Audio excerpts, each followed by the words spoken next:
Hey, welcome to Half the Battle. With a Snake Eyes movie coming this year, well, probably coming this year, and a third G.I. Joe movie, theoretically being made on some plane of existence at some point in the future, I want to point out there have already been plenty of G.I. Joe movies. They just weren't called G.I. Joe. I'm serious! There's movies out there where, if you just changed a few names, they'd be G.I. Joe movies. And today we're counting down the top 5 of them. Oh, and to get my obligatory dig out of the way early, yes, they're all better than G.I. Joe the movie. Yes, even that one. So here are the top 5 G.I. Joe movies that aren't G.I. Joe. Number 5. The Mission Impossible movies. Well, in theory anyway. Okay, these are the lowest on the list because of the difference between the original premise and the reality we got. The premise of the original TV series, both of them, was an elite super secret team solving various crises, some terrorism related, which sounds just like G.I. Joe. And the movies followed this setup. For about the first 5 minutes of the first movie. Yeah, at the beginning of the first movie, almost the entire team gets killed straight away, and the rest of the movies is Tom Cruise running around and doing his own stunts a lot. Sure, it's technically still a team effort, with Ving Rhames and Simon Pegg showing up occasionally, but let's face it, it's the Tom Cruise show. So the Mission Impossible movies are only like G.I. Joe in theory, with the TV series being more like it in practice. Though, to be honest, most of the movies on this list also revolve around one main character. But you'll see they're still team effort movies. Hell, you could say the biggest team-up movies of all time, the Avengers ones, are also mostly about one person, Tony Stark. But that doesn't mean they're not ensemble movies, unlike the Mission Impossible ones. Anyway, let's move on. Number 4. Predator. So a small group of covert elite soldiers goes into a jungle to investigate an unknown threat. That's enough to make you think G.I. Joe. But if you change the names of the characters, you're all the way there. Dutch is Duke, Blaine is Gung-Ho, Mac is Roadblock, Dylan is Stalker, Billy is Spirit, and the other two also appear in this movie. My point is, this could easily be a Joe team. A more adult and grittier one, sure, but a Joe team nevertheless. Next! Number 3. Transformers. And to a lesser extent, Bumblebee. Look, I bought this t-shirt, so I'm gonna get more use out of it, damn it! Besides that, I first saw this movie when it came out in theaters, and the first impression I got was that the inclusion of the military guys was a hidden test run for a G.I. Joe movie. The small, highly qualified team taking on the Decepticons part of the movie might as well be called G.I. Joe vs. Transformers. It's a shame we haven't gotten that movie yet.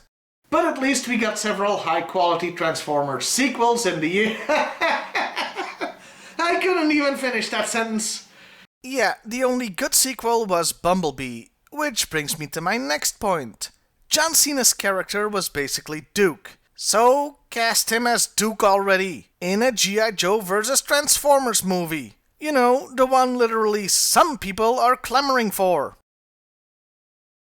Look, the Transformers movie's continuity is already so screwed up, calling the guy Duke in a movie set 4 decades later won't faze anybody.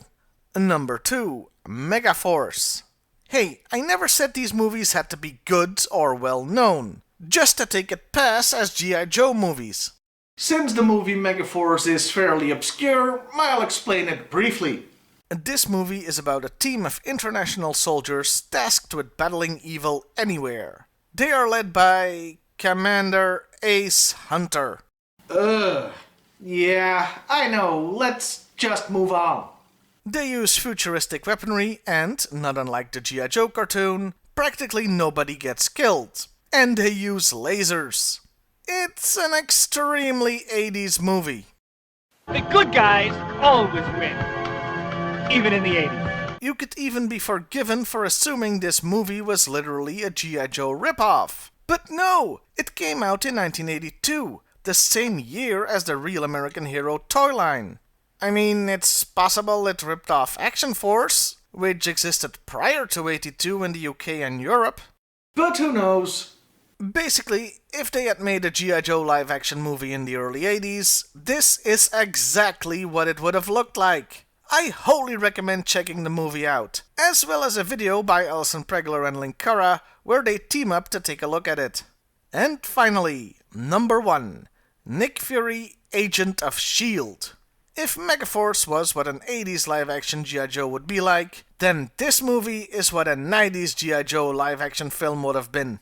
Like Megaforce, this movie also wasn't very good or well known. But unlike Megaforce, it had David Hasselhoff, which makes it even more 80s. Yeah, the Hoff played Nick Fury. Can you believe they went with Samuel L. Jackson in the MCU? Well, yeah, so can I actually. Anyway, the movie is about Fury and a small team of covert, highly trained operatives battling Hydra. Since Cobra was based off Hydra anyway, this whole movie is almost literally a G.I. Joe movie with the names changed. It takes the number 1 spot because of this. It is the closest we got to a G.I. Joe live-action movie before Rise of Cobra. Hell, story-wise, it was more G.I. Joe than Rise of Cobra. So I suggest checking this one out too. And guess what? Alison Pregler reviewed this one too, so check out that video. Links will be in the description. And those were the top 5 G.I. Joe movies that weren't G.I. Joe.